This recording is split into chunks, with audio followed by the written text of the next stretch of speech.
Let us take a look at all the wonderful work that you guys have done. Kemariah, would you like to talk? I'll share the photos that you shared with me, and would you like to? Yeah, I'll talk about it. Wonderful. Okay, give me a moment, Terence. We're going to go to share screen. Okay, just give us a moment while you warm up. Okay. Beautiful. All right. Here. I'll start at the beginning. Wonderful. Okay. Can you hear me? Yes, This is actually a wall of my house. So I decided, walls are like a canvas. So coming back from Santa Fe, I was in Santa Fe last year. I've always wanted to work on murals actually. And in Brunei, murals are not quite common until recently, only about 2 to 3 years ago. So here I am painting with actually ink paint. So this project, which I did because that painting too, I love, I'm also a tourist guide, so I'm out most of the days. So whenever I'm free, this is what I do. So these are paintings on the walls of my house. So I have to decide what color do I want to do and how do I want to change the concept of, art in Brunei. So this project, which I had, took me sometimes. This next one that you are looking at, the next slide with the little kids. Yeah. The next slide with the little kids that you have, Jody. This one. These are actually little kids at the age of 5 years old. They are from Islam.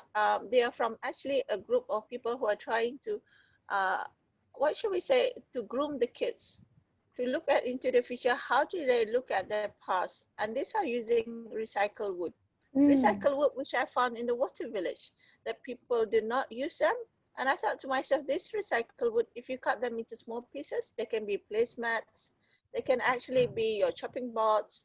They can also be gifts to the parents. So these kids are about 5, 6 years old, and we have to teach them how to use acrylic paint. So here I am, me and my tudong in my scarf with a big jaws on the corner, which is blue in color. We have done this project a couple of times, at least 5 times, and we're hoping that we do it into another village community. At this moment, this is done in a school type of scenario. The next one, please. The next photo that you see is I'm being interviewed. The big green table that you see is actually things which are recycled. And I thought, why throw them away when you can actually repaint them? And people have asked me, do you want to sell them? So by painting, I believe it also brings back the snapshots of histories, the philosophies of people. Yeah, what do you value in our daily life?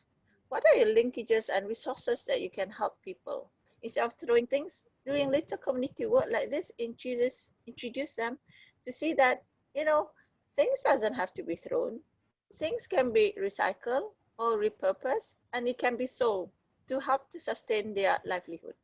The next video, the next screenshot, please. Yep. The next screenshot that you see there. These are people from the History Center. This is actually the front of my house. And you'll see the floors. The local villagers, when they first see this floor, they thought, hey, look, you're painting on your floor. And I say, yes, I am.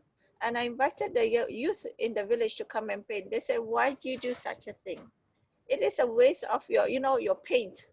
You have to buy paint. And I told them, no, it is a waste of your talent to just be kept to yourself, but not to show it off to other people. And I told them, this is your creative idea. These are just paint.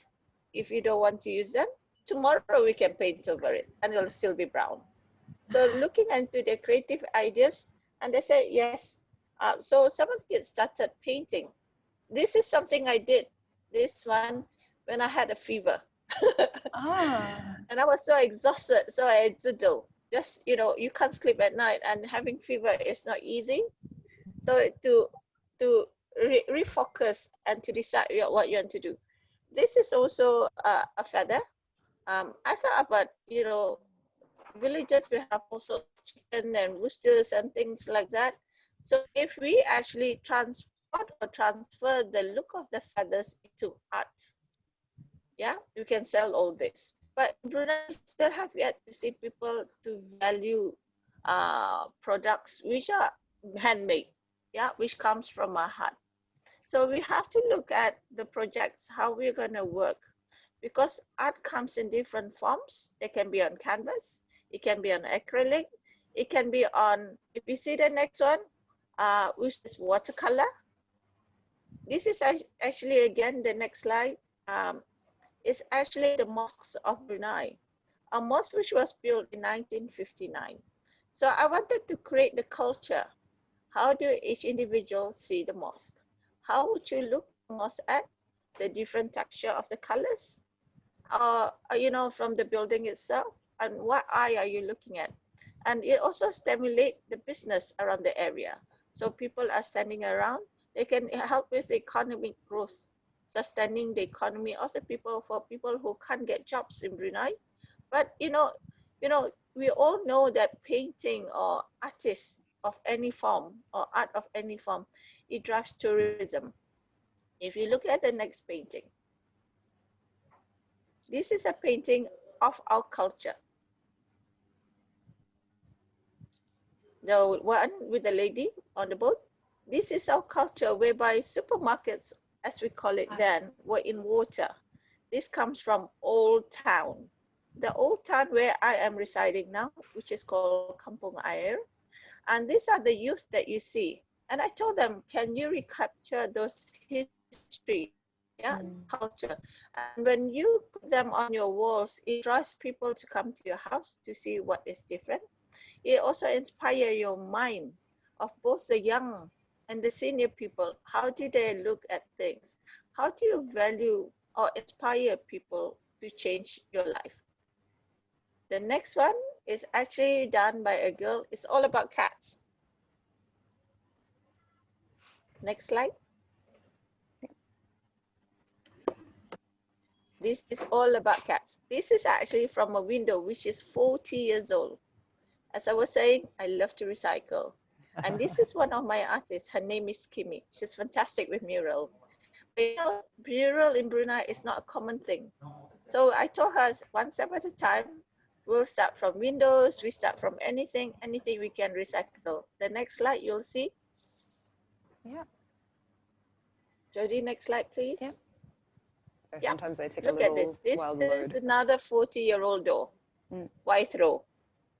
And these are landscapes of, this is my house. If you see the background, the flowers and everything. And I decided, why not? We're here to stay. You can carry on with your photos, Jodie. Yes. Yeah, just carry on. I'll talk as we go. Yeah, you can screen them out. Yeah, my front house. When I first had this house, even the O that you see on the top, that is a O where people, the old ladies, are actually paddling in the water. I decided to put the signage on my house. Yeah. This is using spray paint. But being a naturalist, I'm always thinking about how strong are these paints that affect our environment. These kids, if you see in the landmark on this photo at the moment, it's the landmark of a mosque which I painted earlier. Very beautiful. Yeah. And that's the landmark of the mosque. So I'm right in front of the mosque. This is Arifa, one of my, I love this girl. She's full of life. Her creativity is awesome. She loves her color. She's small, petite. Every time we do something, we say we need to put her on the ladder. Okay, next one. Tell me when to stop, Jodie. No, it's okay. Okay, so here is Arifa. And the next slide, please, is on my other house. As I was saying, this is a blank canvas.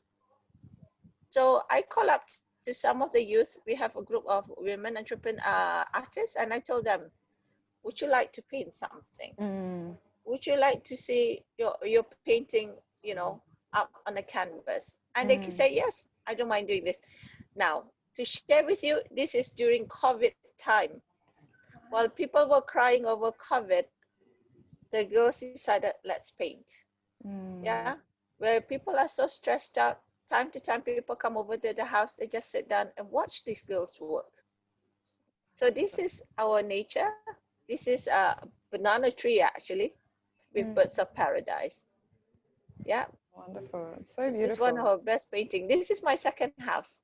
So I have a house which is also for the community. So we're going to have a class next week, this Sunday, with children and youth from the age of 8 to 15 years old, teaching them how to paint anime or anything which is what they want to do. And it has to not be restrained. Yeah. So they are able to sell it to the niche market. And the next slide, any more slides? No, that's all you That's mentioned. it, yeah. So these are the youth that I see in the community, whereby sometimes the parents say, it's just a waste to be, you know, Brunei is all about oil and gas, but the creative industry is coming up, and we're trying to encourage the creative people to come and, you know, paint to your heart desire. That's what I always say. Paint what you feel like painting, because all these paint you can, you know, repaint them again. So that is actually my my sitting room walls that you see. Yeah, so there are several photos that this girl has painted, or things that are painted, and they are also being consigned by other people when they saw some of this project that I've done with them. They've been taken away to other restaurants and cafe to paint murals into their area. So, but I always tell them, fair, you have to be fair with these girls or the youth, that they have to be paid for their work, because, you know, we still have to sustain their livelihood. Yeah. Okay, that's for number one. Inspiring mind of the young and the senior. Thank you so much, Kemariah. Yeah, I think it definitely really resonate with, you know, quite often we see art and painting as just a hobby and a relaxation thing. But yeah, when it comes to, if you're putting in your work to help making a space beautiful, you definitely, there should be some equality there also. And yes, I know now you've got 2 houses. I can't wait for the 3rd, 4th, 5th. Besides painting, we also do things like bookmaking. Yes. I've got a friend who is a master in bookmaking. Yeah, so we also get the youth to be involved. And if you see, go through my Instagram page, Kunyit 7 Lodge, it will show how youth at my youngest student was, when we help out, was 6 years old. The oldest we get is 62 years old, making their own books and giving them away as presents for Christmas. I've given away some of these presents of books which we made, even to the wife of the president of Chile. So things that we made has moved around. If you come back to show my face again on the screen. Yes. Wait. I will show you what other things I've done. Okay. Which is. Terrence, sorry, I've just got to like update the technical team. I'm going off the screen share. Ken? Just a moment. Ken? Okay, there we go. There you go. A pair of shoes. Oh, so I'm telling the youth or the kids, if you don't want that pair of shoes, repaint them. I mean, it's quite common could be in Bangkok or Indonesia, but it's not common in Brunei. Okay, doing shoes and doing books, book binding. So these can be presents and things, and it also can help with the livelihood of this youth instead of looking for jobs. Beautiful. Okay, so those are a few things that we can do among the community. Okay. Wonderful. All right, cool. Thank you so much. All right, we'll move to, yes, good job. Claps from Goal. All right. So Dewi, is it okay if I show the video of you Ketemu first, and then you can explain a bit more after? Yeah, sure. Thank you. No worries. Let me just.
So beautiful. Thank you.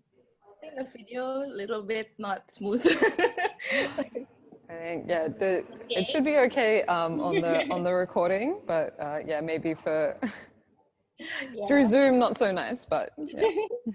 Okay, so yeah, that's a little bit summary of our previous project. So because we work based on project and also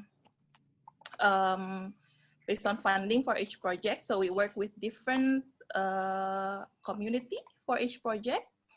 And we also have different issues, depends on the community that we are working with. So some of the issues that we have worked before is about environmental, and then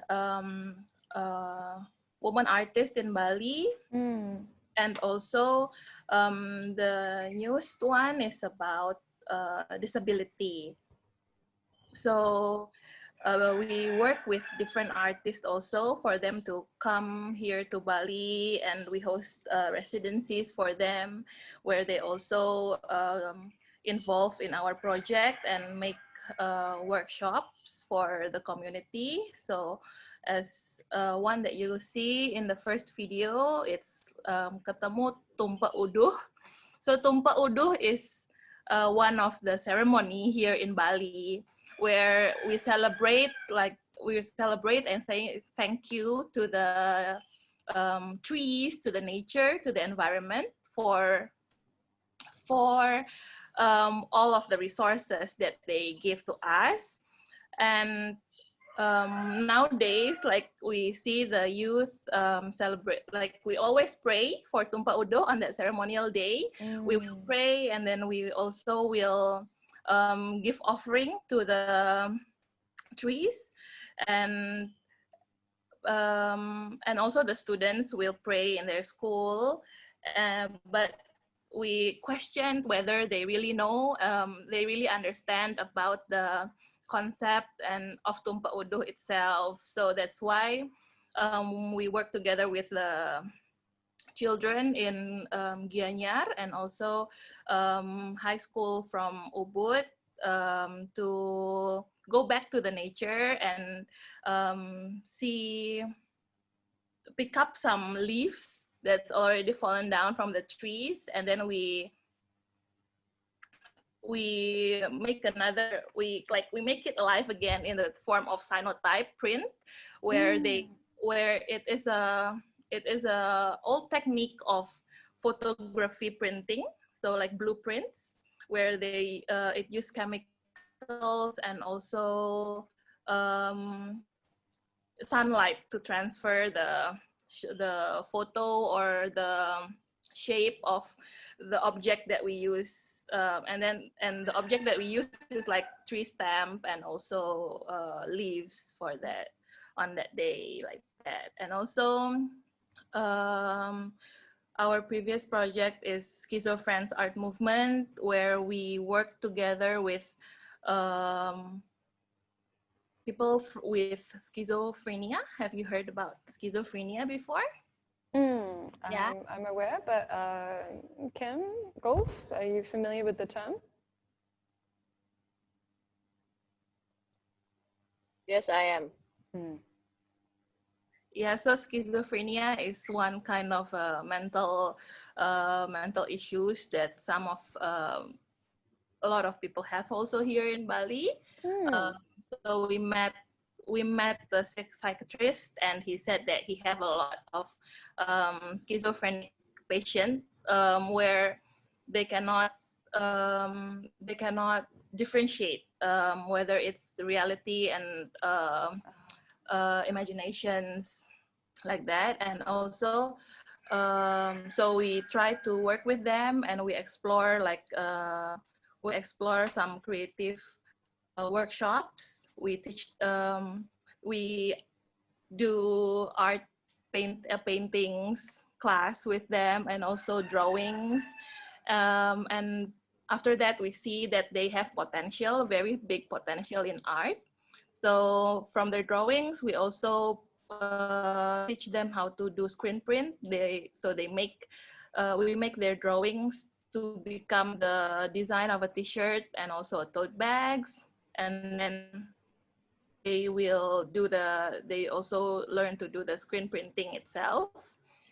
And yeah, now they are already in independent community, so they have a place already in Denpasar. So we also to work with the government in Bali, in Denpasar, to support them for a place to have activity every day. And we also try to do an art intervention program with the public. So sometimes we bring them to local space, to public spaces, like the beach or yeah, public places in Denpasar area, where we do art workshops there, and local people that is in the same place can also communicate and interact with them, because a lot of people here still stigmatize them as people who cannot communicate, and also very scary to be close with, where actually they are just the same like us, like they can tell stories, they are very funny and also friendly. So yeah, we try to make that border between them and the public is not really crashed like that. Yes. Yeah, I understand.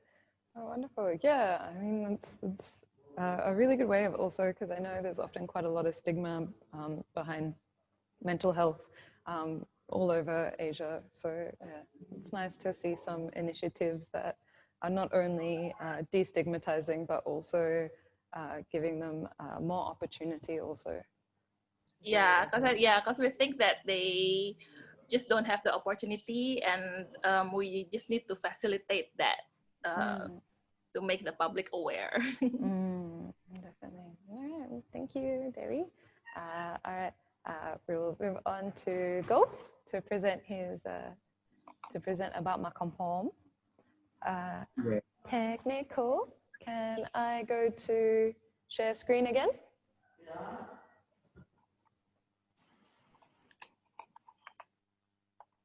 Okay, now give us one moment.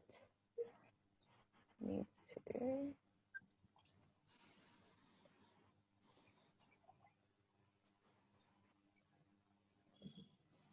There we go. Oh, wait, I start at the bottom. Sorry, I didn't read.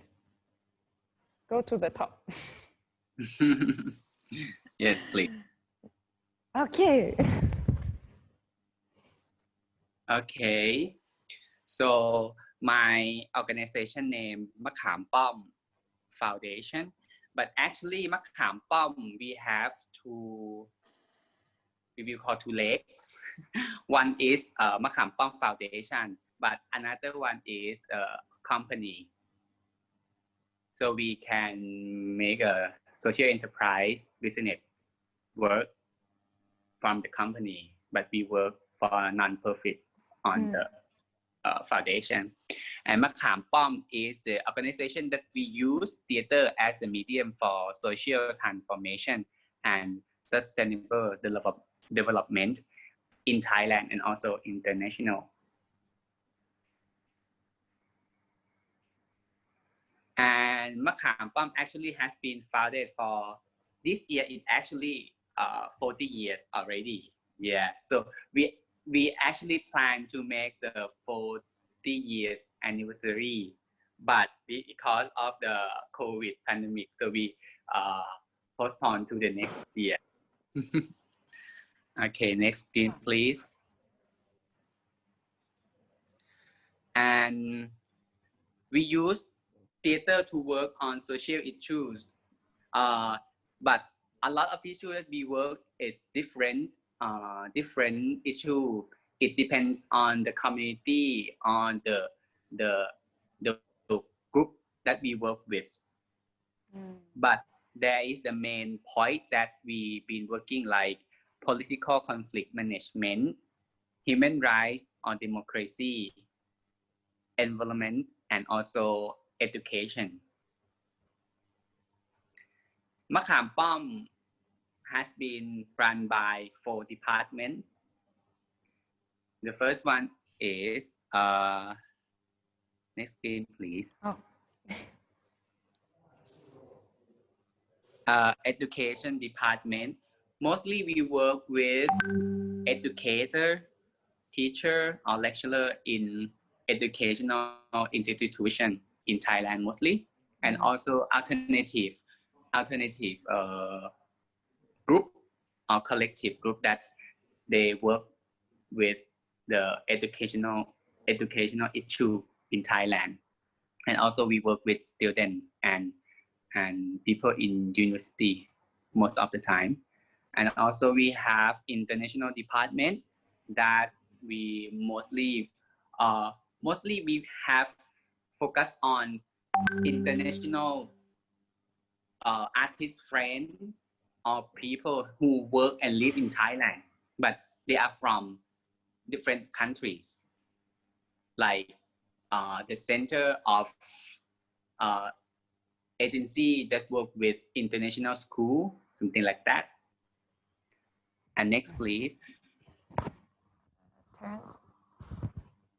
And we have a community department. Before this, actually I work. In 2 years ago I was the manager of community department also. So I quite based on community work and also theater work at the same time.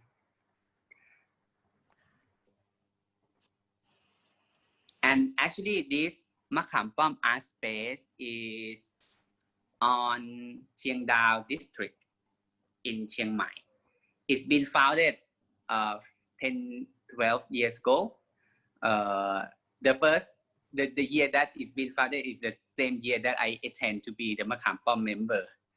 And in that time we have the reason that we found this place, because in that time in Thailand we had a economic financial crisis that we call Tom Yam Kung crisis. I don't know that you heard about this or not, but it's collapsed.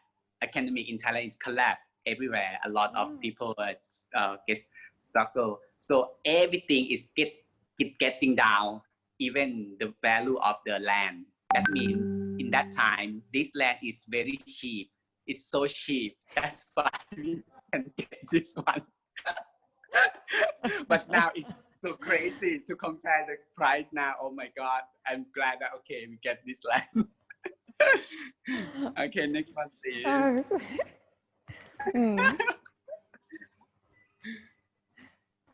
And here is the department that I work for. Is theater or performing art department. That is actually the main department that create innovation and also knowledge and also connection that we send to another department.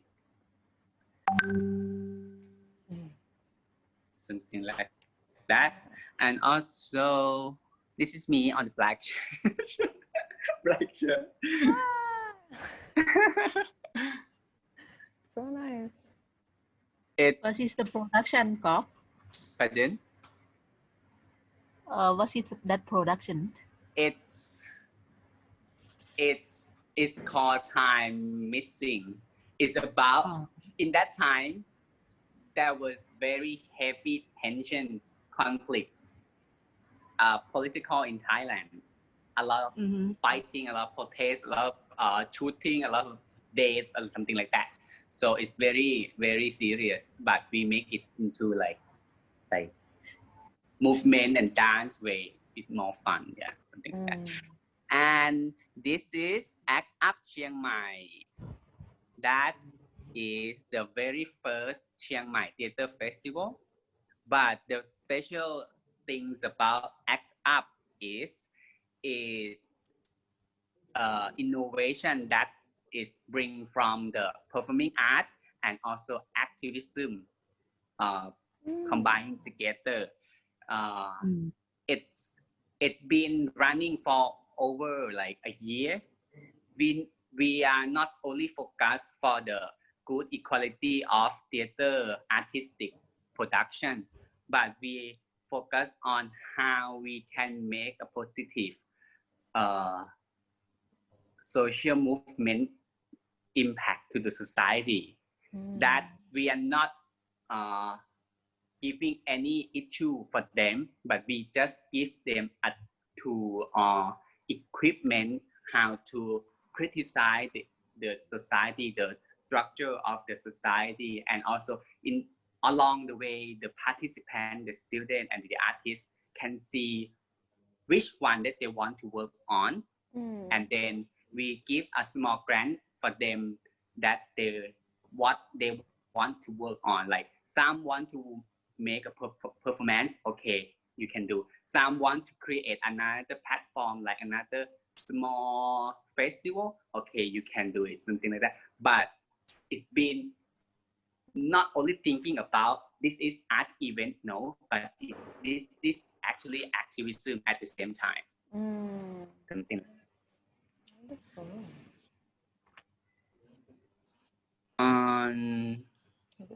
Yeah, thank you. That's all. No, thank you. Terence, I'm gonna stop screen share. Yeah, beautiful. Thank you so much. So I have heard a lot about Makhampom previously, but every time I listen to another talk, I always learn something more, because there's just so many years of good work that has happened, and so many different artists. Thank you also. so much. Oh, very interesting. Thank you. Okay, so the first thing I would like to do now that, thank you all for showing us your very interesting work. So the first thing I'd like to do is, if any of you have any questions that you want to ask about each other's work, or anything you are curious about or want clarified, please, anybody has any question for each other, please ask.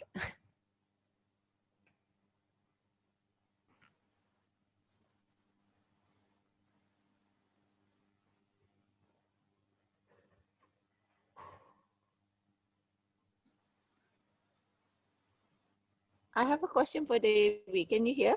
Yes, now can. Okay, Dewi, I'm always interested in art, and I was quite keen to see how you work with the community on some of this stuff. What about hosting us to do an exchange with me going to Bali? Would that be possible? Yay! Of Yeah, course. would that be good? Yeah, I like some of the concept that you have, especially the one on the wheelchair. On the wheelchair. Yes, the wheelchair is quite interesting, because Brunei is known for its oil and gas.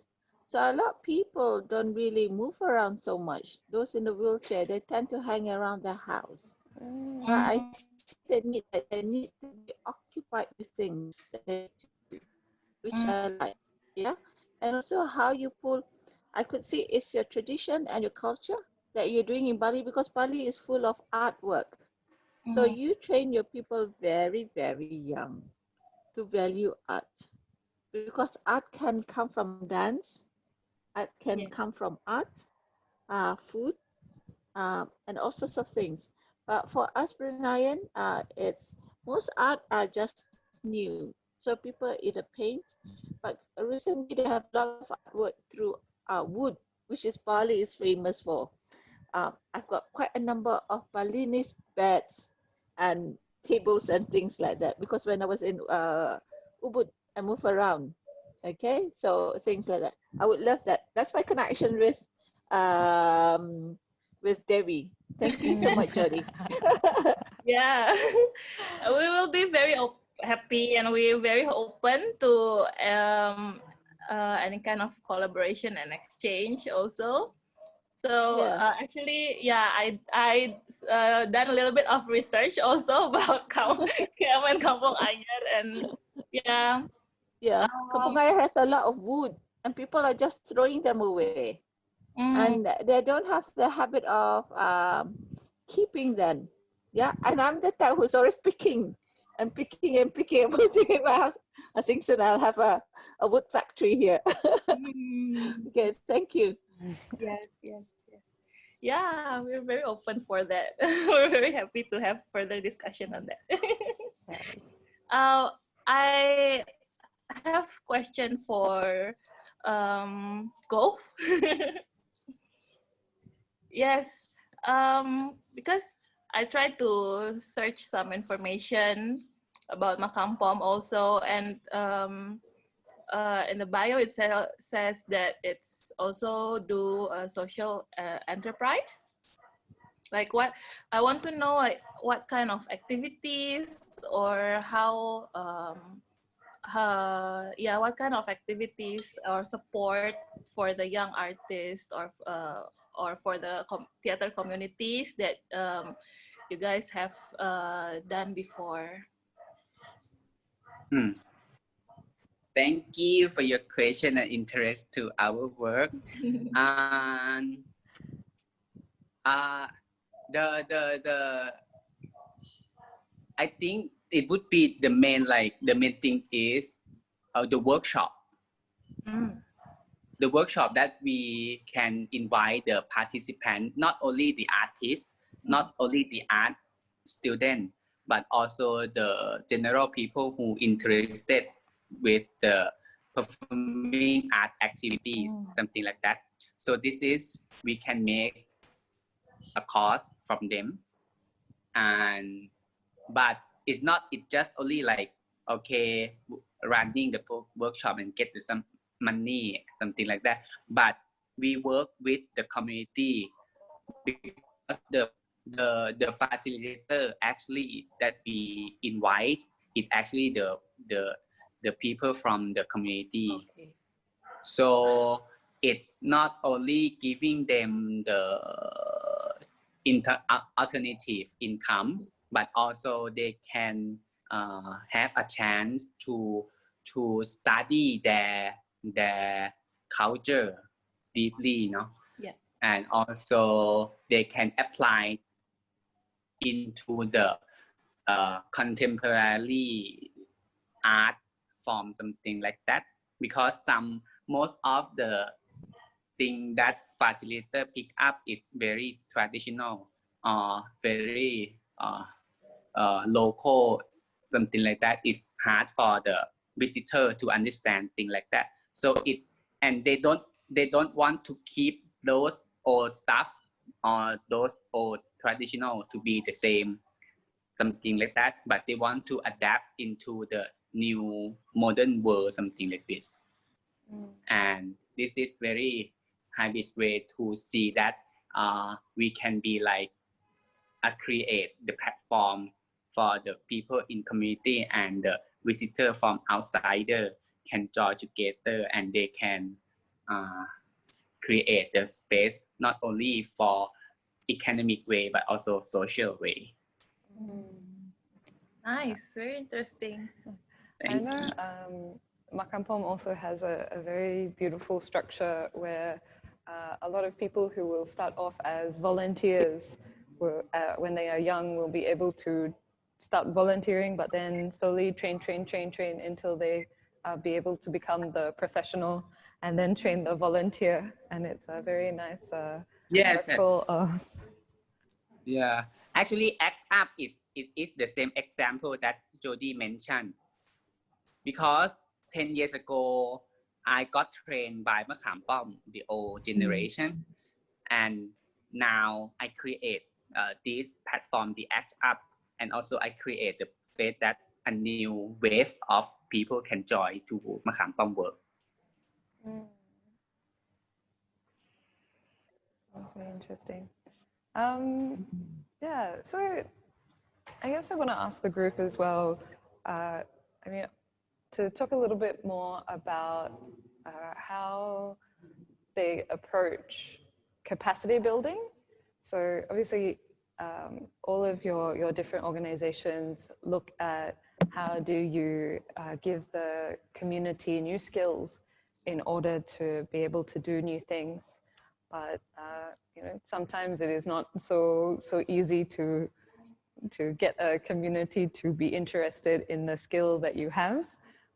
Is there any story or any insight or any way that you work that helps to either, is it easy for you to get your community interested, or do you present what is the thing that you are interested to provide, or do they ask you? How does it normally work?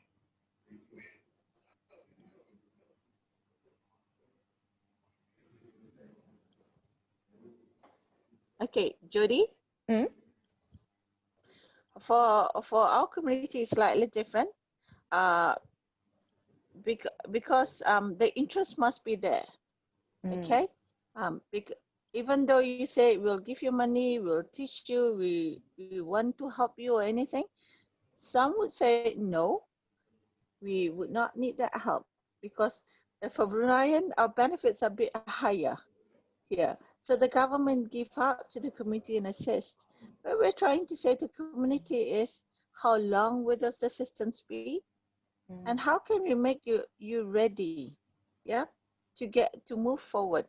So we normally start from the women and then the children. Women, they know the struggles, and I always tell them, you can't be waiting for your other half, yeah, waiting for money to come to you, because sometimes it's tougher. So that's why in Brunei we have a big community of women who are workforces, not only in art but in all sorts of in the ministry and everything.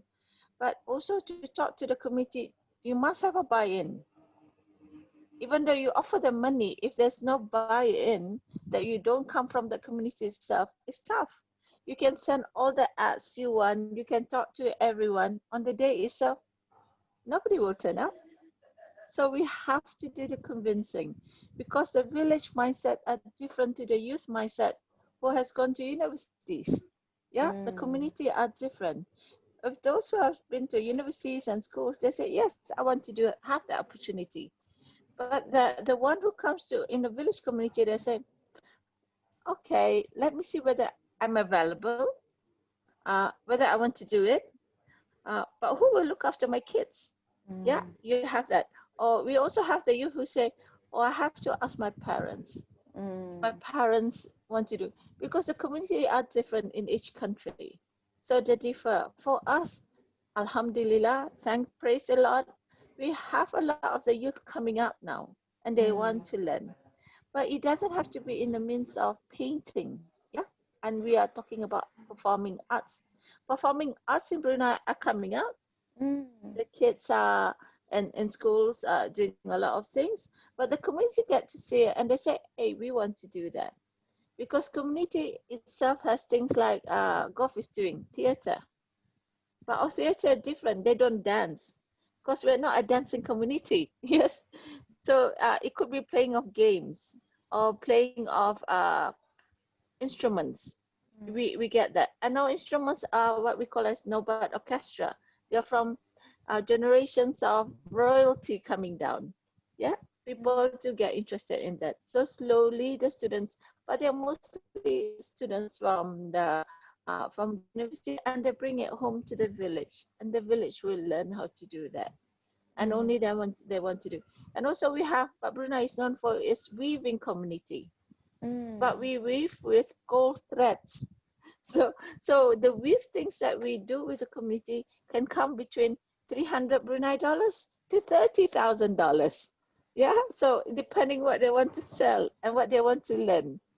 Again, they are sold to different people. And those who wants to change will change. Like I'm trying to tell people, you can do this. They say, not really. I'm not so interested. Even you say, oh, it'll bring you a lot of money. No. So different community has different perception. You might work in Indonesia, you might work in Thailand, but in Brunei, they love the colors. They love the thing that, oh, we can learn that. Right, so it'll take some time to buy in the community. But I would say thank you, praise the Lord again. The community are changing, and you see the houses are being more colorful. And then when you enter the house, you see, oh, the doors are being painted with all sorts of things. So I see that in another community.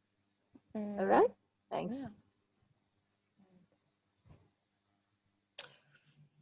For Ketemu,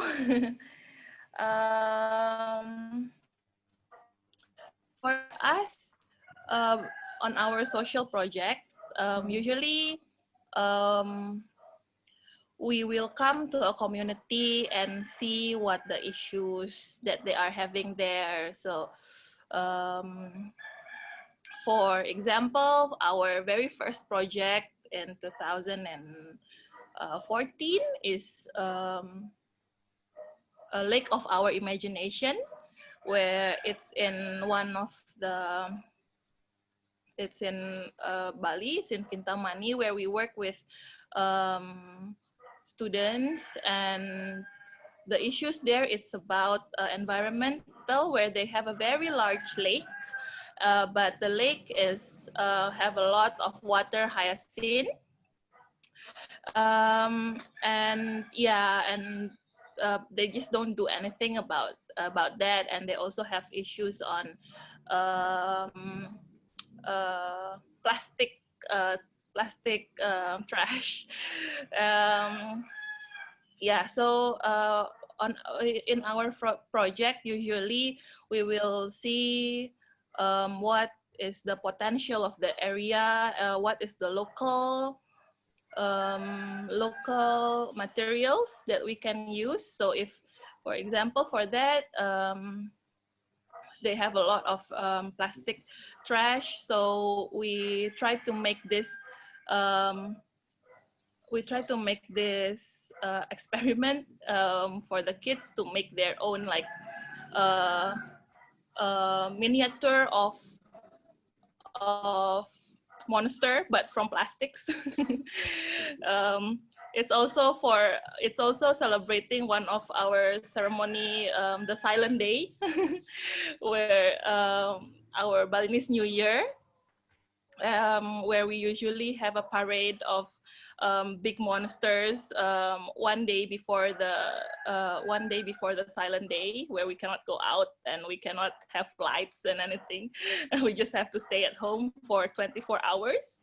So we use that occasion for the kids to make a parade, and they make their own monsters from the plastic trash, and then we also make this for the water hyacinth. We teach them how to weave and make a big installation with their weaving. So it's a collaborative work. Usually, basically, we doesn't force anything to change, but we hope from our projects and from our workshop and our time where we work with them, that we can give them like new insights and new perspective, and make them aware of this problem and of this of how important to take care of the environments like that. So if there's any changes that need to be done, it can be as a response from their side of responding our project and activities with them. But different communities have different way also. So with the schizophrenia community, we test a lot of workshops just to see whether they have just to see what interests they have, because different individuals, different member will have different interests. Some of them like to draw, but some of them also only want to sleep or just like to talk. So we try to facilitate them with different art workshop, different activity, and also different skills, just to see in which part they are interested in, and to know better, like if they like to draw, then we can give them media for them to draw in canvas or in drawing paper. But if they like to, so some of them also like to do the screen print process. So yeah, we do a lot of experiment. So many like different facets of, yeah, every community really needs that individual approach, where it's very fascinating when you have like an organization that really looks at so many different needs. Yeah. Any thoughts from you, Golf?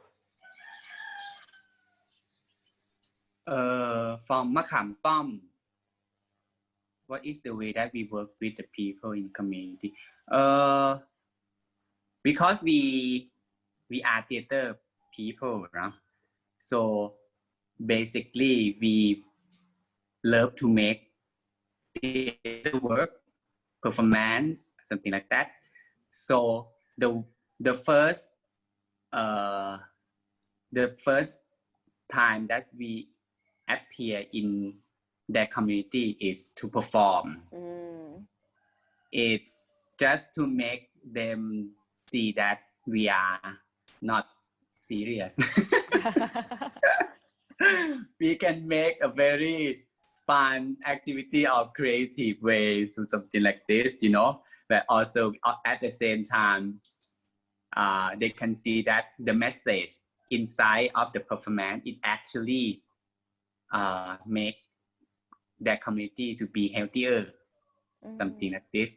But it's very, how to say, it's not most of the performance at the first time that we present to them. It's not very deep research with the community, because it's not the main focus for us yet, because we want to get the deep research later on after we receive their reaction, when after they see our performance, what do they think, how do they respond to our work, something like that. If they are happy to work on, they want to send their kids in the community, or want some kids, the youth or the women or the male people, or anything that anyway that they want to join with us, we can talk with them later on, something like that. So we have to wait for their reaction, but sometimes we fail,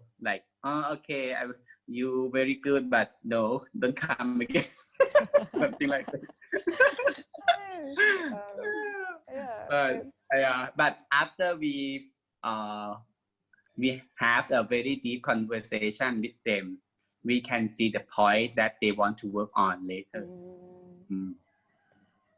Yeah, so in a way, Makhampom and the way Madam Kemariah works is very similar, because it's sort of about dropping the seed and letting them see the beautiful, fun, exciting work, and then kind of drawing them in from there. Where do you have such practices with Ketemu also? Like, I know you're very much ground up, but are there art exercises that you do that get people excited first and then draw them in to want to try more? Pardon? So for Makhampom and Kemariah, I guess, what are the activities that you would do to get the community excited to try something new?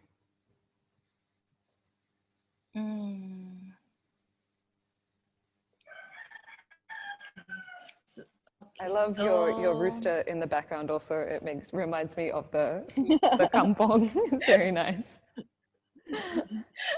Sorry. No, it's very nice. Maybe he just woke up.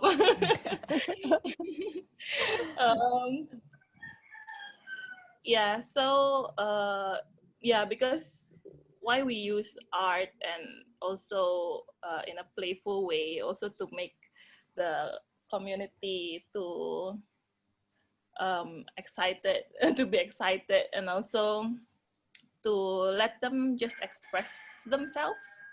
So what we want to say is that there's no correct or wrong, that they can just express themselves in the form of art. So for the schizophrenia community, they love when people visiting them, when they have visitors, they love it so much, especially if it's like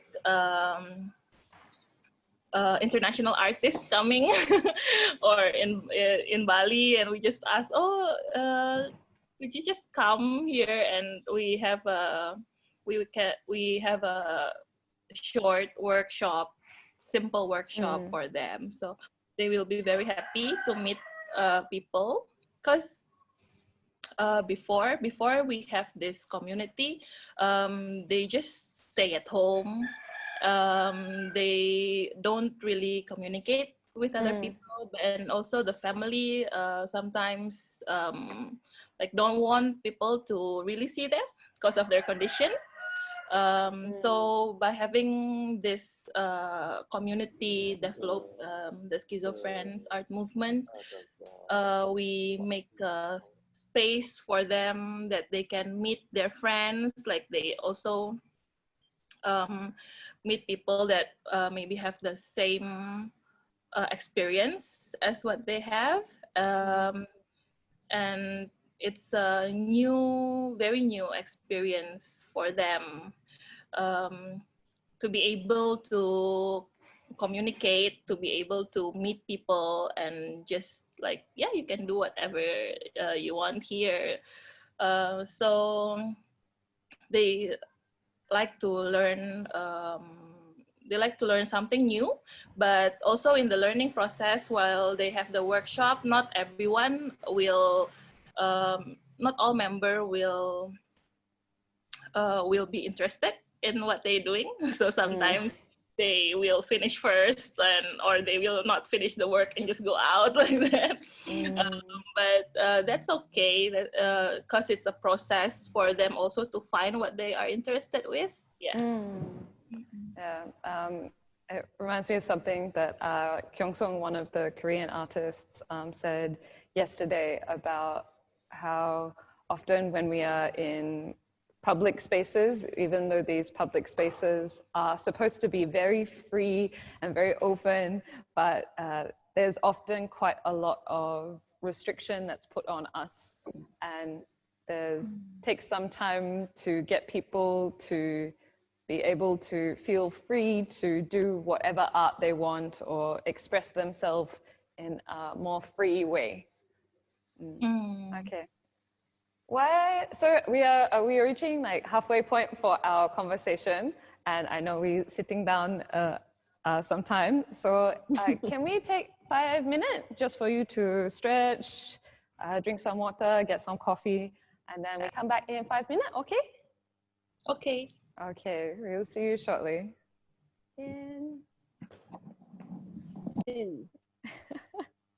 One of these things that often when especially I find for theater people, we are not very used to sitting down in front of computer for a very long time, so must take break.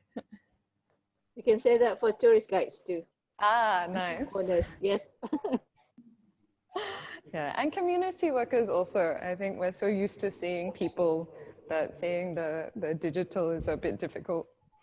Yeah, I guess that might bring us nicely into, I mean, obviously the reason why we are doing everything online is because of the recent pandemic.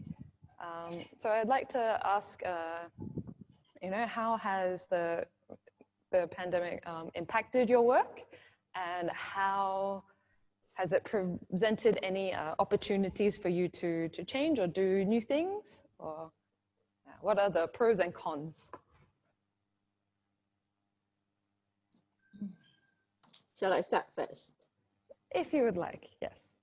Okay. With COVID-19, the interesting part was people were going away from each other, but they were spending time by themselves, and it became a mental issue to some people. And the cry for help is there for people to, please help me, I want to get out here. I got them making masks. That's another art. So they come up with artsy masks. So this artsy masks we give back to the community, and it becomes, they settle down and they went on with the next things that they want to do. With COVID-19 also, it gives people time to work from home. Those who are not working from home decide to come to my house and do other things, paint, get together, but at a social distancing. And people are just spending longer hours in front of canvases, stitching, bookmaking, and getting to know what should we do next. Some of the local communities in Brunei, especially those artists who's been doing art, what they have done was they framed these masks into nice frames. Some of them with with, you know, really, really nicely worked, and they give them away or they sell them. Okay, so when they sell them, the money goes back to the frontliners. So it helps with the people, it helps with the community, and these are the artistic people that who is doing this. Someone has done painting of people with masks, and they become frames on what should we say, on walls. So instead of getting a bit stressed out with mental stress and everything, this is what they created, helping each other to help. For me, it was the canvas, my walls. So every few days, somebody said, "Do you need anything painted?" So they come in together. Do you need to do anything? You know, planks of wood which is lying around my house. It's now grazing my wall. Okay, so things like that. You'll see another painting here. This is batik painting that I have. So it gives us time to do batik painting and things like that. So COVID-19 has its pros and cons. The pros is people gather in together and do their own painting and they spend some time. New artsy things comes out and people are baking and doing things. And these baked things, yeah, become art. That's when they go into icing, sugar, and whatever you call it. For me, it just go into my tummy. I enjoy the food, but it encourages people to be different. People are starting to do hand embroideries. Where Bruneians are not keen in the past, but they're doing it now. They go into all sorts of things. I think that's the wonderful part. And whatever they want to do, it goes back to the community, right? That's me. Thank you. Nice.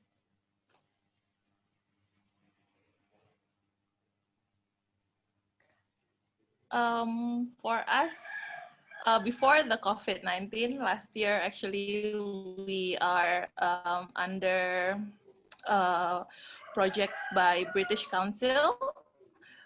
It's called Tues, Developing Inclusive Creative Economies. So we are developing 5 creative enterprises, still in the disability issues.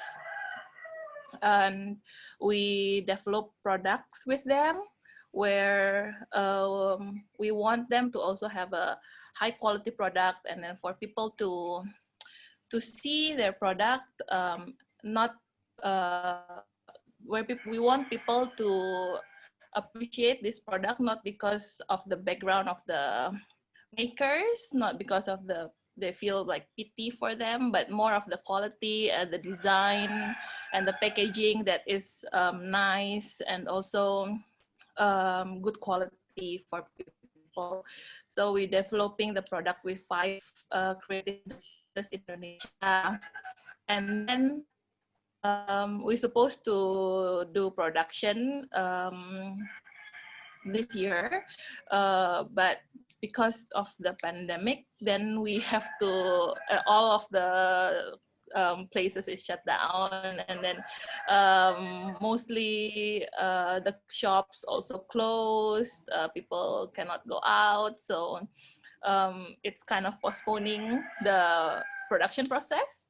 But on the other hand, because of that also, we have time to reflect again of our design and products, and we have time to discuss more with them, and like wisely see again which is important, which part need to be done, need to be correct again, or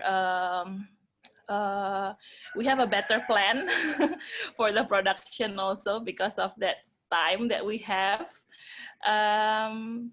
And also within our team itself, because we work from home since March also, we have a session every week for like a team bonding with Ketemu team, and ourselves have the chance to try do art at home also. So it's and learn new things, and discuss about anything once a week. So it's a very nice time for us to explore our interest also, and to try art ourselves, and then maybe something that we haven't done before because of work and stuff. So it's a kind of nice time. There's a postponing, but also we can have something better planned for the future. And then yeah, we also learn new platform for communications, like digitally, and then with the signals here sometimes struggling. And then we developing our website, also still developing our website, and we try to make an online shop platform that we hope it can work better because maybe not all people is able to travel in a soon. And then yes, because of this traveling issues, where Bali also highly impacted because there's no tourists coming.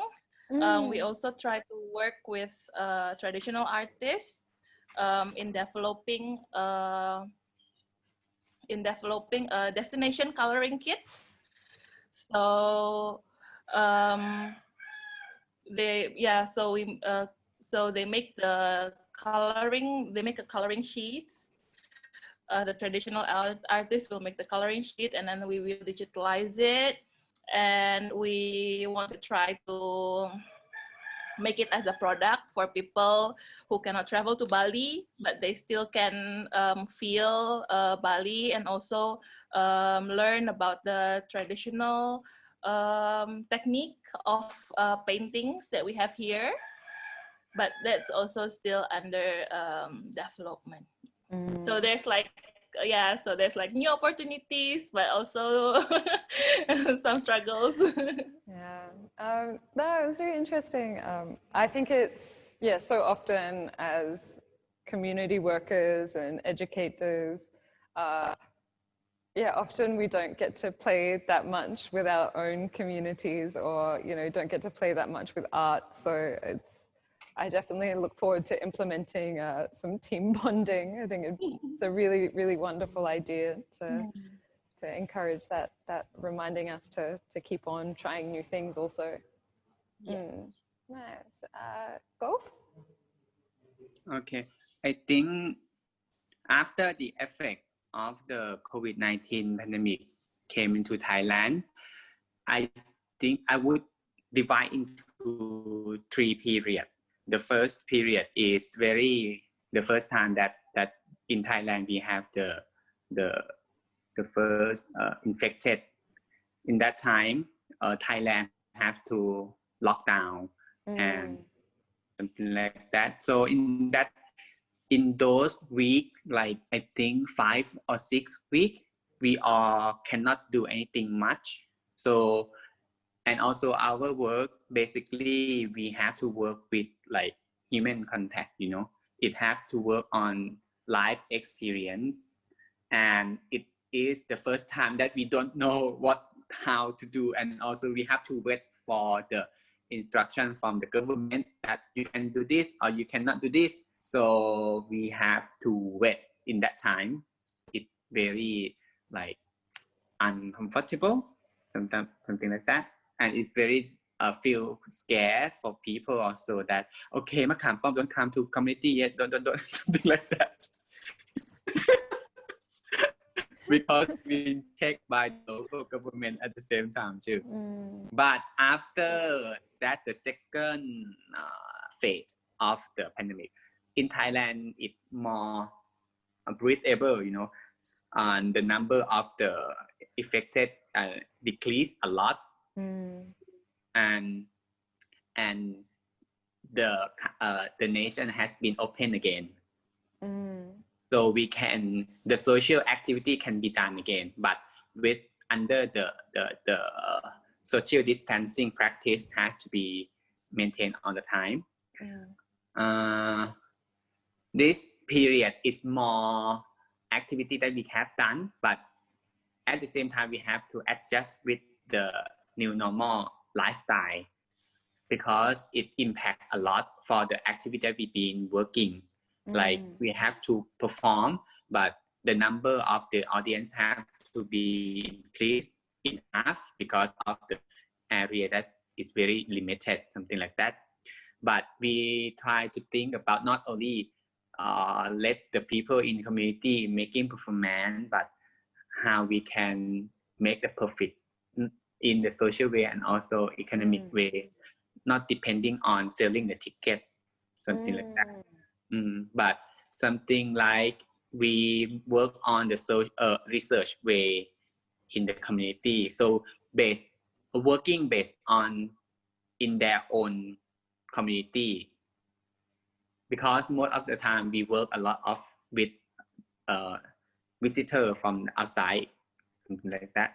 So it is the same time that that we can have a chance to work within community for their people also.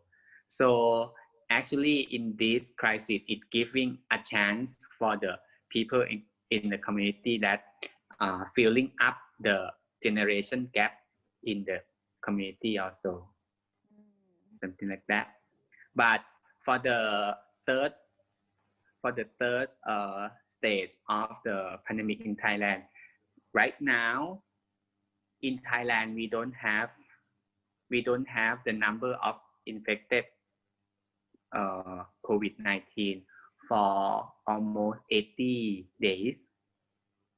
So the activity and the feeling of the people feel more confident to go outside and do everything normally, but we have to wear the mask all the time or be social distancing all the time, something like this. But it giving us like, okay, we can do anything, but we also have the second plan all the time.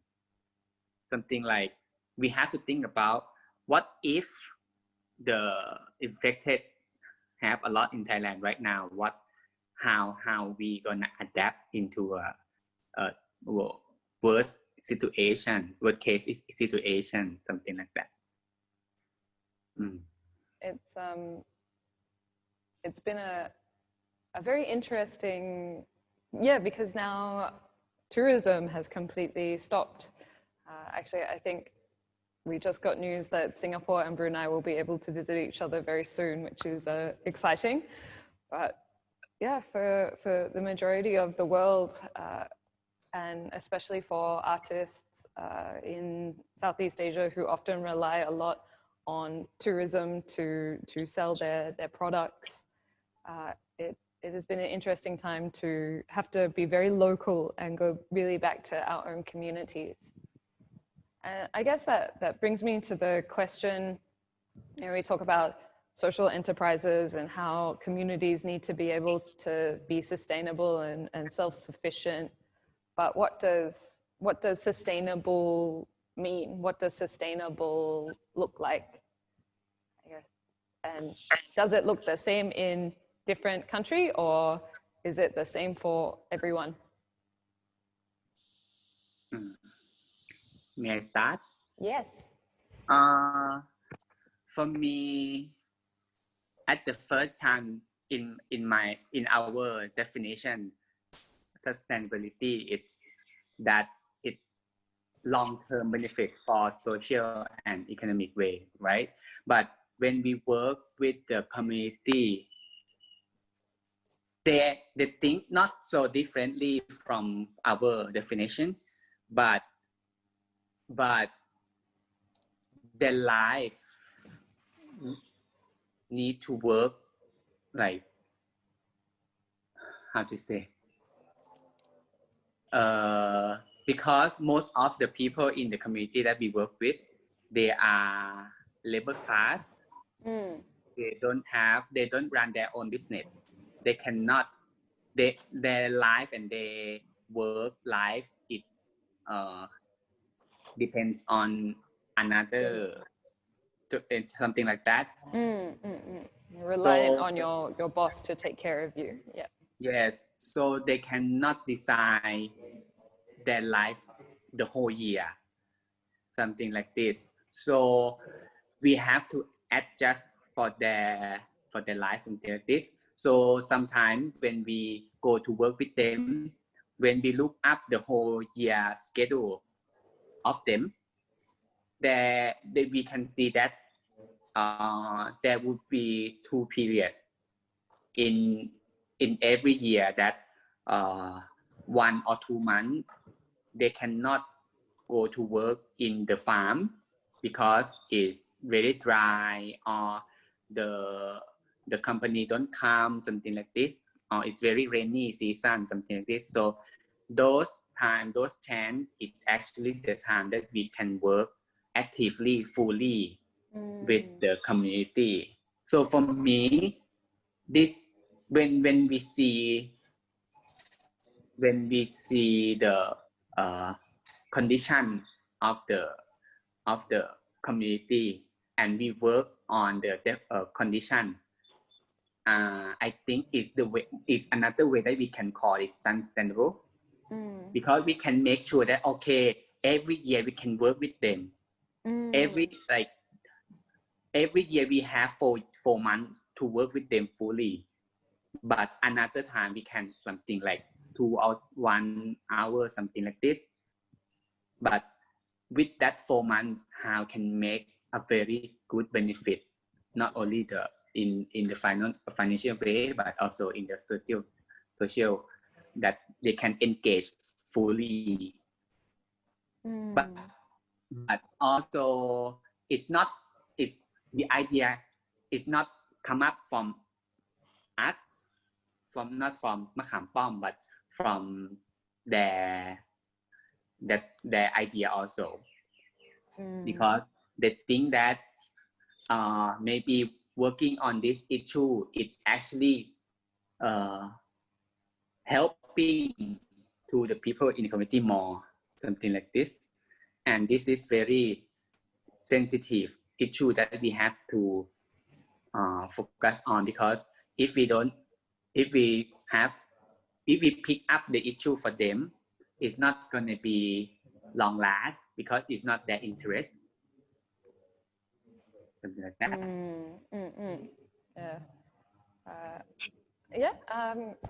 Dewi, any same or different?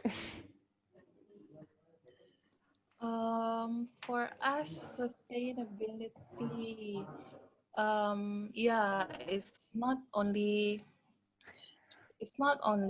in terms of economic, but also the social side, where because our project is project based, and usually project have a time limit of a time limit to do. So it's like have a deadline and stuff, and what's the deliverables that we will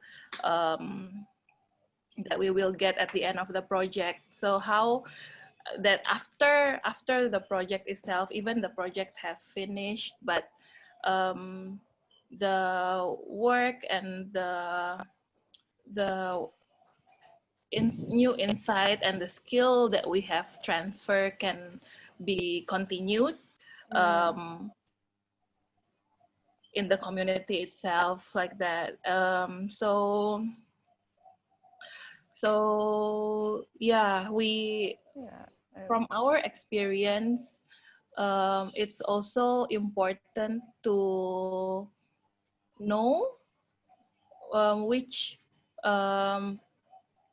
part to collaborate with to be able to sustain or to keep up this community. So for example, with the schizophrenic art movement, when the project is finished, we still sometimes make workshop there. So we have a cut percentage from every product that we sold, or from a workshop that we done. We will cut a percentage that will support us in doing our social programs. So the social programs will fund our free workshop for the community, or with it in this pandemic situation, because the community cannot, they have to stay at home. They cannot go to the space and do activity together. So we also prepare a kit, artwork materials kit for them, so they can still do, or they can still express themselves and have activity to do at home. And and for Schizophrenic Art Movement, we also work with different professions and government as a stakeholder of the project,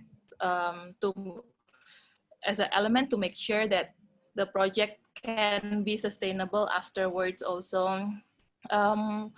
Where with them we work with medical personnel, psychiatrists, and then public health office, the social service of Denpasar government, and also the mayor of Denpasar, where they support this community now, like that. It really has to do with having a lot of different stakeholders that are able to be brought together. Because we also have to continue with our other projects, so we need to find collaborators that can also support this community afterwards. And it's a balancing act between the financial side of it, which is obviously very important because we can't do much without finances, but also there is a lot of the social, the relationships that are very important, because as much as we can't do things without funds, we cannot do anything without people. So if the people are not there to do, and we can do a lot with just people also. I think this is also something I think we learned during this COVID situation also, is that bringing people together is so important in order to move forward. Kem, would you? I think the creative industry itself, they can find ways in sustaining themselves in creative ways itself. They offer, what should we say? They offer hope towards each other. And you know what we are doing now is on Zoom. The creative industry also do them on Zoom. They will talk about it, they'll sing together, they put words in together. For us in the community on my other side, they're weavers. So they don't meet each other so often, but when they do, they talk about it, they call each other, and they will also be showing things on their own phones. So digital transformation plays a very important role during this time. As you were saying, we still need to fit these people, especially the community. And the community, they are adaptable, like all of us, we adapt. But to get the income, the finances to us could be a bit tougher, slower than it is. But there are all other people who are helping them out. They are also helping each other to see what's the best way to get their creativity out. As I was saying to you, the community itself falls into different areas and they do different things. Again, Brunei is not so, they're not theatre performers, but you do schools doing theatre performing, and you can go online. Nowadays, you can even do a lot of things, and you go online and buy and sell and things like that. So the local community are actually learning. Now, for us, we support our own self. We do have individuals who support to give free classes. And we make sure that, you have big numbers, because we never went on a lockdown. Brunei never went on a lockdown. Brunei just went on social distancing. We still can move around as we like, but they ask us to minimalize our movement, not to go out so often and everything. So these people can come to our house, not big numbers, could be about 4 or 5 of them, and you still can do classes. And when COVID is ready, they're ready to. they're ready to help with domestic tourism. Brunei, all of us in ASEAN are relying on international tourism between ourselves. Yeah, in ASEAN tourism too. But you know what? Bruneian has to learn how to also adapt to domestic tourism and to cater to the domestic tourism. It can be in any form and assisting each other. So Bruneian are also known to help each other to make sure that the people survive. The survival is what pull us together and unite the people. That's what we want to see. And when you unite people, you're ready when our borders are open and people can come. But mind you, Brunei has also a lot of expats community, just like I think in Indonesia and also in Thailand. So this expats community has no longer is able to go back to their own country because all flight borders are closed. So they spend money within the country. So they become domestic tourists. So they still need to, you still need to do all these things for the domestic tourism. So what is coming up a lot are mostly small things, and people bring them and send them back. And also it helps with things, you can package them and send them by email back to their own country. That helps. That's for Brunei. Nice. Wow. I mean, thank you, Kem. It's a very interesting perspective. I guess because we are sort of ending our time that we have together, and there's still so much we could talk about because you've all got such amazing backgrounds of work. I guess I'd be interested from you to maybe get an understanding of, what are the kind of things that you wish you could, if this, was a longer discussion, what are the kind of things that you wish you could know more about from each other?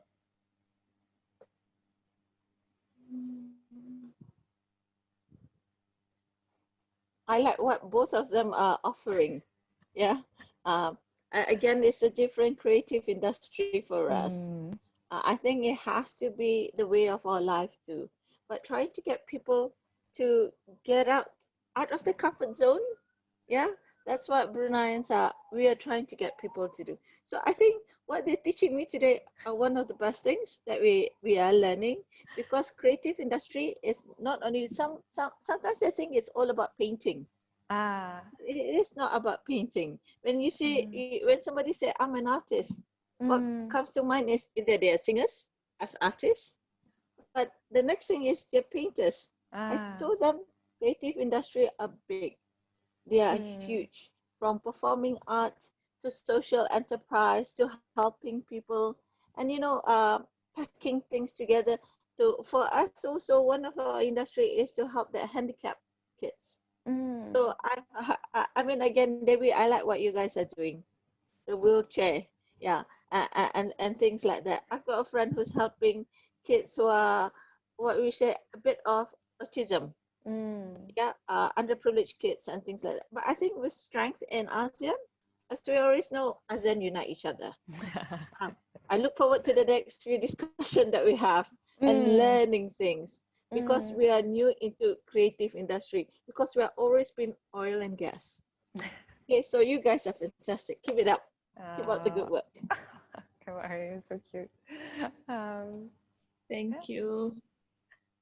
Yes, and I think definitely there's a lot of synergy with, just very different, using the resources that are around you, and which is something that we can see from all of your work about using whatever materials that you have in order to be able to create art.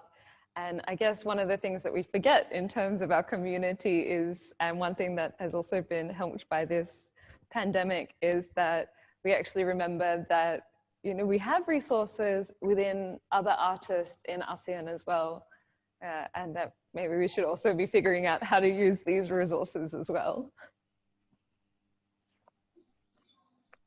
Yeah. Oh yeah. I'm very happy also meeting Kem and Golf. It's very interesting to see how different, how we all of us work with community art, but different forms. And yeah, I was just like it might be very interesting if we can share more in another platform, or I'm just imagining if the community here of the traditional artists, they can learn also from what or hear more about what you guys done with your community. And because not as the local community here, the local artists, traditional artists, sorry, the traditional artists here maybe doesn't have the chance to learn about to learn or to know about other art practices. And it's I imagine it will be nice if they can know more about what you guys do, and for them to learn about other traditions, cultures, and art, and also get inspiration, appreciate the diversity of culture. Yeah, so yeah. I think, yes, this has been brought up before with the other group also, is that with these new Zoom platforms, normally artists, like traditional artists, folk artists, or young people who wouldn't ever get a chance to go to these intercultural ASEAN events, actually now get a chance to, because we can just hold a Zoom meeting and they can meet each other and discuss. And definitely I think there's things that we don't get to enjoy. There's tangible things like, we don't get to try, we have to work a bit harder to try each other's foods or learning dance and things like this, but it's very exciting also.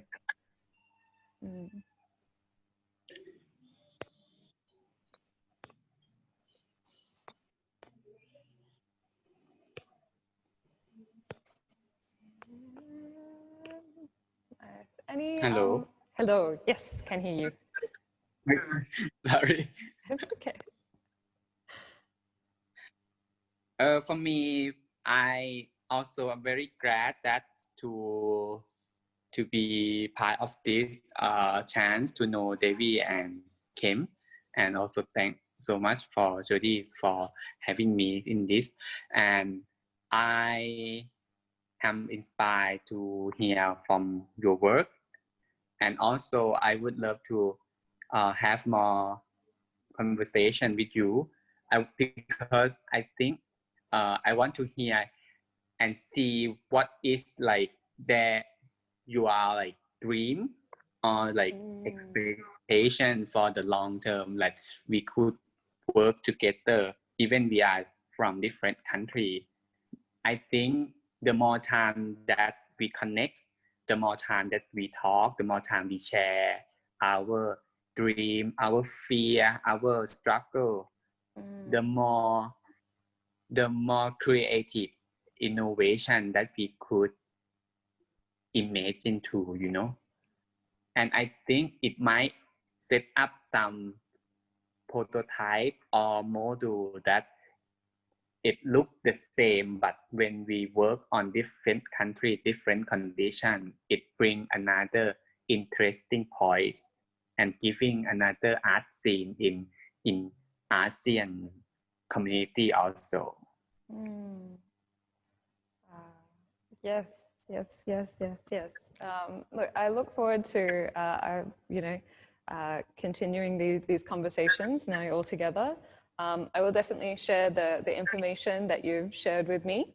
And I look forward to seeing what new opportunities will come from this. We have, yes, hit our time, so, and I don't want to keep you so long. Can we do a Zoom group photo as best we can? All right. Okay, everyone, smile.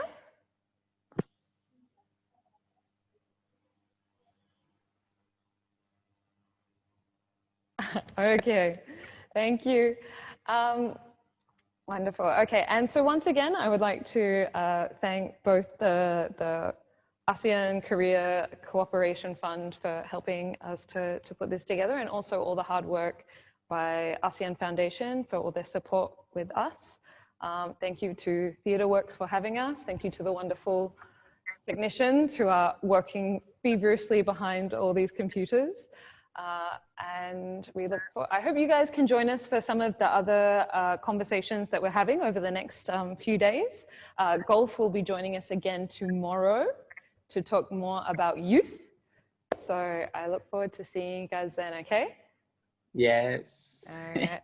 We'll be in touch, okay? Thank you all so much for coming and for being with us today. Kopungka, terima kasih. Jumpa lagi. Jumpa lagi. Om Swastiastu. Kunka. Ya, jumpa lagi. Jumpa lagi.